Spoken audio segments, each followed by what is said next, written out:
국회의원 이성윤입니다. 오늘 그 내란숙의 윤석열 재구속 영장 신문이 있습니다.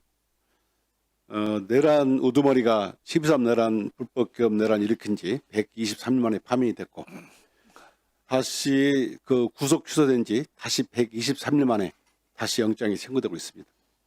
다시 재구속이 기로에 있는데요. 저는 영장 청구서가 보도가 됐는데 그걸 보고 깜짝 놀랐습니다. 뭐라 했냐면 그 총을 가지고 있다는 걸 좀 보여줘라. 경찰은 니들이 총을 갖고 있는 걸 보여주기만 해도 두려워할 거다. 경찰은 전문성이 없고 총은 경호관들이 훨씬 더 잘 쏜다. 이런 말을 했더라고요. 그 대통령을 지냈던 자가 왜 이런 말을 했을까? 정말 말하기 나쁘기도 하고 경악스럽기도 합니다. 저는 왜 이런 말을 했을까 생각해 보니까 뒤에 믿는 구석, 정치검찰이 있었던 거 아닌가 이런 생각을 해봤습니다. 오늘 뭐 반드시 윤석열은 구속돼야 한다고 생각합니다.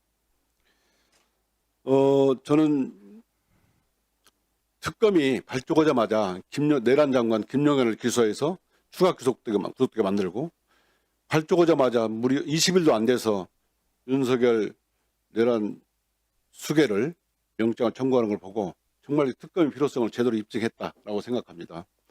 그런데 검찰은 어떻습니까?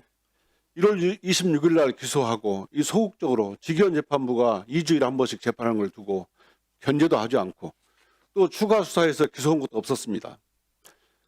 특검이 기록 본 지 며칠 만에 추가 기소하고 특검이 기록 본 지 19일 만에 20일도 안 돼서 다시 추가 기소할 정도로 쉽게 수사할 수 있는 것을 검찰은 6개월 가까이 아무것도 안 했습니다. 이런 검찰 개혁해야 하지 않겠습니까? 이 국민들의 이런 검찰을 믿고 어떻게 자기의 운명, 생명, 재산을 맡길 수 있겠습니까? 저는 정말 윤석열 검찰 정권에서 검찰 사회는 정말 심각했습니다. 김건희 무혐의하면서도 정말 PPT 100장을 띄우면서 무혐의를 강변하는 거 4시간 동안 강변하는 걸 보고 법치주의는 죽었다, 검찰은 죽었다 했습니다. 올해 윤석열 구속시설을 넣고 즉시항고를 하면 되는데 즉시항고도 하지 않고 바로 냉큼 석방해 준 거 이거 두고두고 비난을 받을 거 아닙니까? 이때 우리는 검찰은 사망했다라고 선언을 했습니다. 지금 이론적인 측면에서 보면 검찰 직접 수사권이 맞느냐 안 맞느냐 보는데 제가 직접 수사를 받아보고 무려 4년간 재판을 받아봤습니다. 제가 내린 결론은 검찰의 직접 수사권은 주어서는 안 된다입니다. 어떤 사건이든 간에 검찰이 직접 수사함으로써 얻는 것은 확증 편향, 보고 싶은 것만 보고 듣고 싶은 것만 두고 정말 그 피고인이 피의자가 진짜 원하는 증거는 보지 않고 있습니다.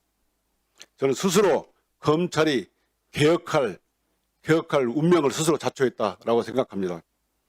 오늘 민주당에서 발의한 검찰 공소청 수사청으로 분리하고 국가수사위원회를 두는 거 정말 적절하다고 생각합니다. 우리 김필성 진수님께 한번 여쭤보겠습니다. 네.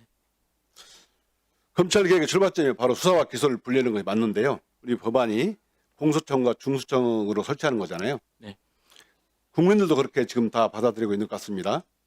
그런데 지금 그 검찰청의 검사가 약 2,300명, 네. 그죠? 수사관이 약 6,000명 정도 되지 않습니까?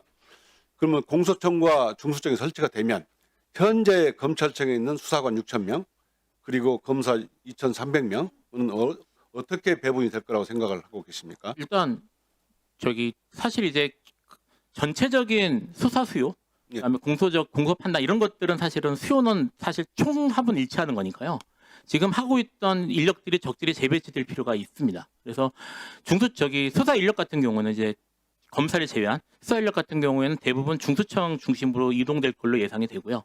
검사 같은 경우에는 공소 유지에 필요한 검사들 이외에는 물론 이제 뭐 본인들의 의사나 이런 것들을 어느 정도 반영을 해야 되겠지만 경찰이라든지 아니면은 다른 중수청이라든지 이런 곳에 더 이상 검사가 아닌 수사에 대한 법적 판단과 통제를 위한 위치로 그렇게 재배치하는 것들이 필요할 것 같습니다.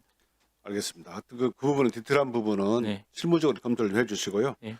또 하나 그 국가수사위원회가 수사기관은 그 민주적 통제라는 측면에서는 되게 의의가 있다고 생각하는데 많은 의원들도 말씀하셨지만 이 사건을 처리한다든가 이런 부분에 대해서는 과연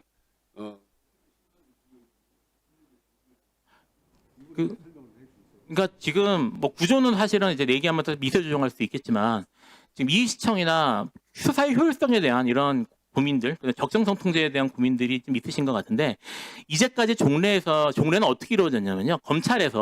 검찰항고 재항고라는 식으로 거의 이루어졌습니다. 이 말은 뭐냐면 동일체라고 할 수 있는 검사 내에서 다시 리뷰하는 식으로 돌아갔거든요. 그래서 사실 실무하는 변호사들 입장에서는 이게 제대로 되겠어? 검사가 고검에서 이걸 제대로 보겠어? 라는 식의 그런 의구심들이 실제로 계속 존재한 상태로 돌아갔습니다. 근데 현재 지금 국가수사위원회과 국가수사위원회 부설에서 좀 통제하는 국가수사 적정성을 심시하는 위원회를 두는 식으로 좀 구조가 되어 있는데 이렇게 될 경우 수사기관에서 분리되어 있는 별도의 제3의 절차에서 이거를 리뷰하게 되거든요. 그래서 오히려 절차의 적격성이나 아니면은 뭐 독직행위나 사실 여기 아까 일반 형사사건에서는 큰 문제가 없는 것처럼 말씀하셨는데 제가 경험해본 사람은 그렇지 않습니다. 일반 형사사건에서도 특히 지방 같은 경우는 문제가 많았고요. 지난 문재인 정권 때 아마 제가 과거사위원회가 검찰과거사위원회가 그때 돌아갔던 걸로 알고 있는데 상당수 부분 수사가 일반 형사사건이었어요. 지금 재심 판단 받고 있는 사건들도 일반 형사사건들이었고 그런 일들이 벌어진 이유가 지금 검찰에 대한 통제가 전혀 이루어지지 않았기 때문이거든요. 근데 현재 지금 구조는 그런 것들을 제3의 기관에서 별도라는 식으로 돌아가고 있어서 저는 오히려 그런 수사의 적정성 통제에 대해서는 효율성이 더 증가할 거라고 생각합니다.